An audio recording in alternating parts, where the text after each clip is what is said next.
Isang pinaka-popular na product na i-discuss ko na yun dito no? Pero now we are aiming for lifestyle. Okay. Healthy lifestyle. Although ako, ang hawak ko dahil kay Dr. Escudero ay mga baboy. Pinaikot niya nga ako sa buong mundo, 20 countries mahigit, from pagpatay hanggang naging karkas, hanggang naging meat. Hindi lahat nakakakain ng siomay na baboy. Yan. Gawin natin chicken siomay. Chicken siomay. Yung ating well-being, yung ating healthy lifestyle, number 1 sa atin po, diet. Correct. Yan, kamukha mo. Ganda ng kinis ng mukha mo. Siguro maganda ang diet mo. Thank you. O, diba? Less meat. Yun ang ating gagawin ngayon. Yes. Chicken siomay. Okay. Pwede na? Pwede na ho. Okay. Sige po. Ayan. Sa mga taga-probinsya po, lagi na lang po tayong tinolang manok. Tinola. Curry chicken.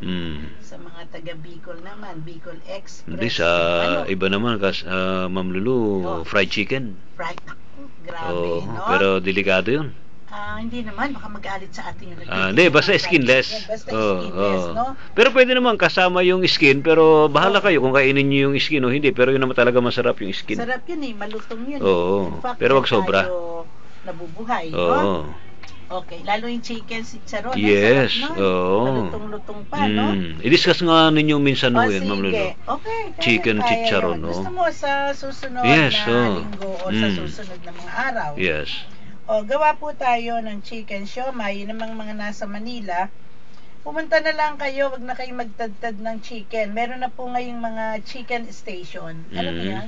Chicken station. Tindahan na mismo, natadtad na. Natadtad na. Merong pakpak na lang. Merong legs na lang. Lollipop. Yung mga lollipop pa, biro mo yun. Merong, basta lahat ng parte ng manok nandun. Merong chicken fillet. So, gawa tayo chicken siomay. Okay.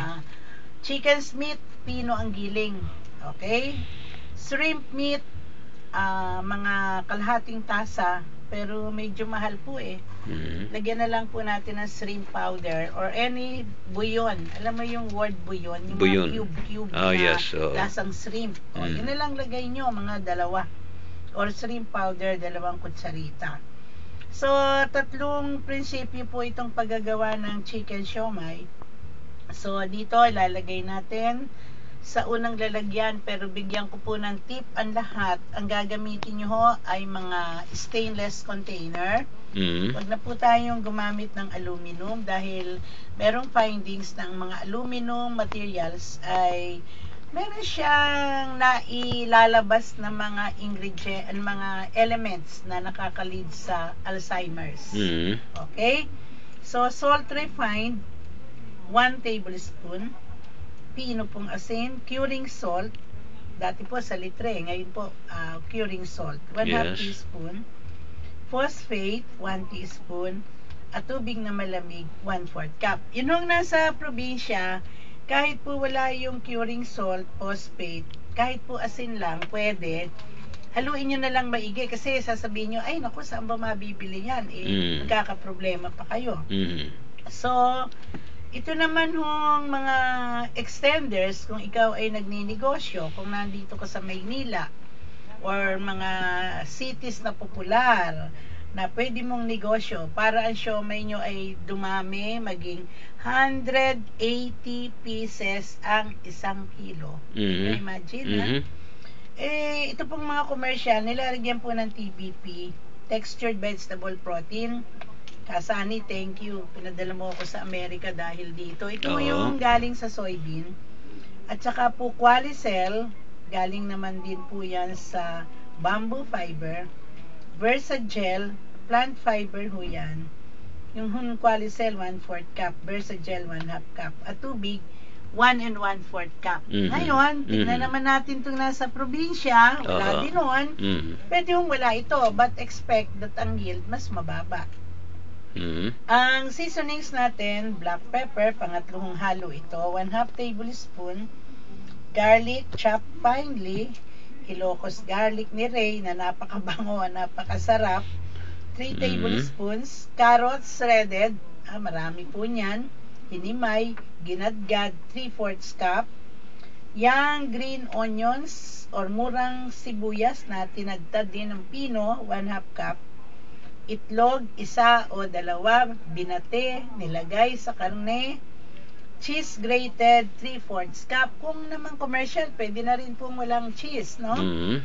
MSG, pwedeng meron, pwedeng wala. Yan po yung betsi natin. 1/2 teaspoon. Lagyan po natin ng sesame oil. Yes. 2 tablespoons. Pero, yun ang mga nasa Manila, kung gusto nyong mabango ang inyong niluluto, ang bago naming ingredient ay yung meaty ginisa. Pero kung sa probinsya, hindi mo ba napapansin, dalawa ang atake? Opo. Maynila at taga-probinsya. Dapat fair tayo. Huwag na kayong maglagay. Yun na lang sarili niyang amoy. Pero sa Manila na naman, mga nagninegosyo, pigilan po natin lumabas ang tubig ng meat. Yun po yung tinatawag na binder filler blend. Yes. Ngayon, unang halo, yung mga binanggit ko sa curing mix. Pangalawang halo, yung pagpaparami. Pangatlo, yun yung sarap, bango, at saka katas. Ayan. Halo ka na. Kuha ka ngayon ng balutan. Tawag natin dito, siomay wrapper. Gagawa ka ng siomay. Sa bawat isang balutan, paglagay ho tayo ng 2 kutsarita. Yan ho, babalutin natin. Medyo lalagyan ng bewang yung gitna. Ipaplat yung top. Can you imagine yung babaeng may bewang? Hindi yung straight, Oo. Meron balingkinitan. Yung ibabaw nun, flat. Oo. Gusto nyo lagyan ng isang hipon para maganda or a little carrot. Pwede yun.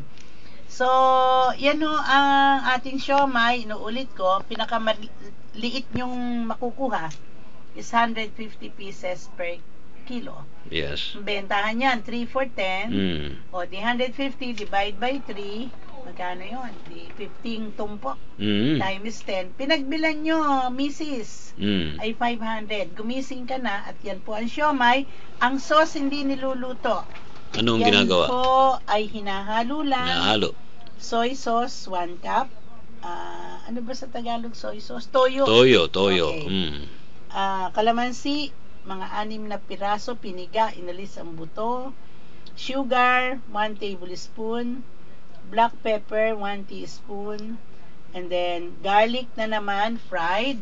2 tablespoons. Sesame oil, 2 tablespoons and sesame seeds. Steam natin to ng 1 hour. Yes. No, I'm sorry. Bali.